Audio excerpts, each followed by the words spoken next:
الحمد لأهله والصلاة والسلام لأهلها أما بعد فأعوذ بالله من الشيطان الرجيم بسم الله الرحمن الرحيم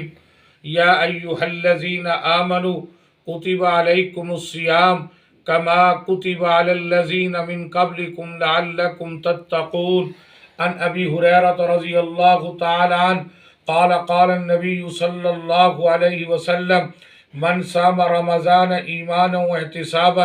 غفر له ما تقدم من ذنبه ومن قام رمضان ایمانا واحتسابا غفر له ما تقدم من ذنبه ومن قام ليلة القدر ایمانا واحتسابا غفر له ما تقدم من ذنبه صدق اللہ العظیم۔ میرے بھائیوں، دوستوں، بزرگوں، رمضان المبارک کی آمد ہے، اللہ کا مہمان مہینہ آنے والا ہے۔ اگر کوئی ہمارا مہمان آ جائے تو اس سے مہمان کے آنے سے پہلے ہم تیاری کرتے ہیں، انتظامات کرتے ہیں تاکہ آنے والے مہمان کا شایان شان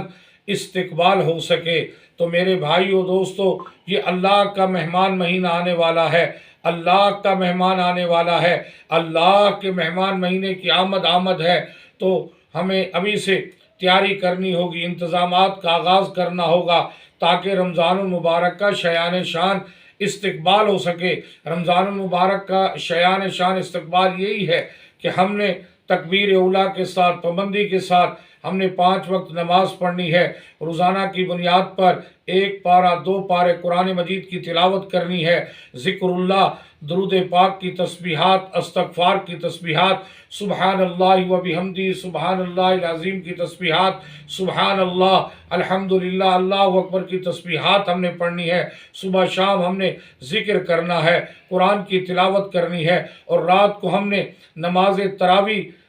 تراویح پڑھنی ہے، محبت پیار کے ساتھ قرآن مجید کو سماعت کرنا ہے۔ اور میرے بھائیوں، دوستوں، نماز تراویح بھی 20 ہے، ہم مناظرے والے لوگ نہیں، ہم بحث و مباحثہ والے لوگ نہیں۔ نبی اکرم صلی اللہ علیہ وسلم اور میرے نبی کے صحابہ حضرت عمر بن خطاب، حضرت عثمان بن عفان، حضرت سیدنا علی المرتضیٰ اور ہزاروں صحابہ سے ثابت ہے کہ آپ نے 20 رکعت نماز تراویح ادا کی۔ جو دوسری روایت ہے وہ تہجد کی روایت ہے، قیام اللیل کی، کہ نبی علیہ السلام نے رمضان غیر رمضان کے اندر جناب والا وہ تہجد کی نماز ہے، کوئی آپ وہ ادا کرتے تھے، اس کو قیام اللیل کہتے، اس کو تراویح نہیں کہتے۔ تو رمضان المبارک کے اندر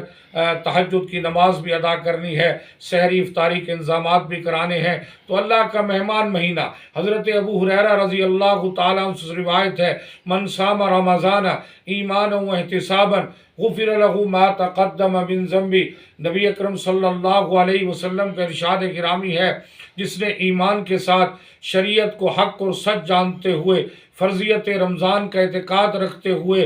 اور جناب والا طلب ثواب کی خاطر اللہ کی رضا کے لیے اس نے روزہ رکھا، اللہ کی رضا کے لیے بھوک کو، پیاس کو برداشت کیا، خواہشات نفسانی سے رکا رہا، اللہ کی رضا کے لیے، دنیا کو دکھاوے کے لیے نہیں کہ لوگ کہیں گے یہ روزے دار ہے، عبادت گزار ہے۔ روزہ اللہ کی رضا کے لیے رکھنا ہے۔ فرمایا جس نے اس طریقے سے روزہ رکھا، من صام رمضان ایمان و احتسابا غفر له ما تقدم من ذنبه، فرمایا پچھلے سارے گناہ معاف کر دیے جائیں گے۔ جس نے ومن قام رمضان، جس نے رات کو رمضان المبارک کے اندر قیام کیا اور قرآن مجید کی تلاوت کی، نماز تراویح پڑھی، قرآن سنا، نوافل ادا کیے، ذکر اللہ کیا، تہجد کی نماز ادا کی، فرمایا اس کے بھی پچھلے سارے گناہ معاف کر دیے جائیں گے۔ ومن قام لیلۃ القدر، فرمایا جس نے رمضان المبارک کے آخری عشرے کی طاق راتوں میں جاگ کر لیلۃ القدر کو تلاش کیا، عبادت کی، اللہ کو راضی کیا،